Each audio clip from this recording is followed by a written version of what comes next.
Hello friends, welcome back to சர்பத் கிட் channel. நான் கார்த்திகா முத்து. இன்னைக்கு ரோட்டு கடை ஸ்டைலில் கார சட்னி எப்படி பண்ணுறதுன்னு பார்க்கலாம்.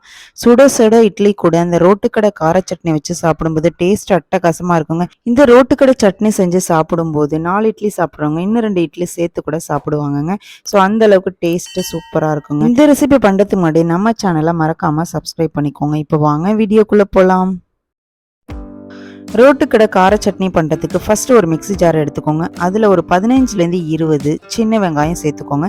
உங்ககிட்ட சின்ன வெங்காயம் இல்லை அப்படின்னா 2 மீடியம் சைஸ் பெரிய வெங்காயம் சேர்த்துக்கோங்க. இந்த வெங்காயத்துக்கூடையே ஒரு 4 பல்லு பூண்டு சேர்த்துக்கோங்க.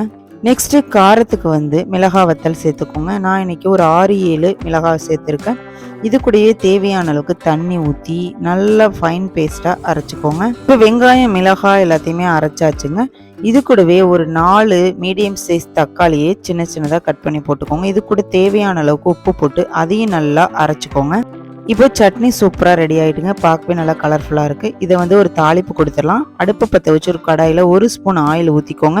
இது கூடவே கடுகு, உளுத்தம் பருப்பு, 1/2 ஸ்பூன் ஜீரகம், கடுகு நல்லா பொரிஞ்சதுக்கப்புறம் கருவேப்பிலை ஒரு கொத்து சேர்த்துக்கோங்க. இது கூடவே பெருங்காயத்தூளையும் ஆட் பண்ணிக்கோங்க. நெக்ஸ்ட் நம்ம அரைச்சி வச்சிருந்த அந்த சட்னியை இந்த தாளிப்பில் ஊற்றிக்கோங்க.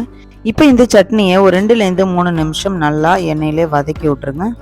இப்போ நல்லா வதங்கிருச்சுங்க. இந்த ஸ்டேஜில் ஒரு 2லேருந்து 3 கிளாஸ் தண்ணி ஊற்றிக்கோங்க. ஸோ ரோட்டு கடை சட்னி அப்படின்னா தண்ணியாக தாங்க இருக்கும். நல்லா கொதிச்சதுக்கப்புறம் ஒரு திக்னஸ்க்காக ஒரு 1/2 ஸ்பூன் அரிசி மாவை தண்ணியில் கலந்து ஊற்றி நல்லா கொதிக்க விட்டுருங்க. அவ்வளோதாங்க, ஒரு அருமையான ரோட்டு கடை ஸ்டைலில் கார சட்னி சூப்பராக ரெடி ஆகிட்டுங்க. இப்போ வாங்க இட்லி கூட இதை சேர்த்து வச்சு சாப்பிட்லாம். சுட சுட இட்லி கூட இந்த கார சட்னி வச்சு சாப்பிடும்போது டேஸ்ட் வேறு லெவலில் இருக்குங்க. நீங்களுமே கண்டிப்பாக ஒரு டைம் இந்த மாதிரி ட்ரை பண்ணிவிட்டு கமெண்ட் பண்ணுங்கள். உங்களுக்கு இந்த வீடியோ பிடிச்சிச்சின்னா ஒரு லைக் பண்ணிவிட்டு உங்களோட ஃப்ரெண்ட்ஸ் அண்ட் ஃபேமிலிக்கு ஷேர் பண்ணுங்கள். நாளைக்கு ஒரு டிஃப்ரெண்ட்டான ரெசிபியோட நான் உங்களை மீட் பண்ணுறேன். தேங்க்யூ ஃபார் வாட்சிங்.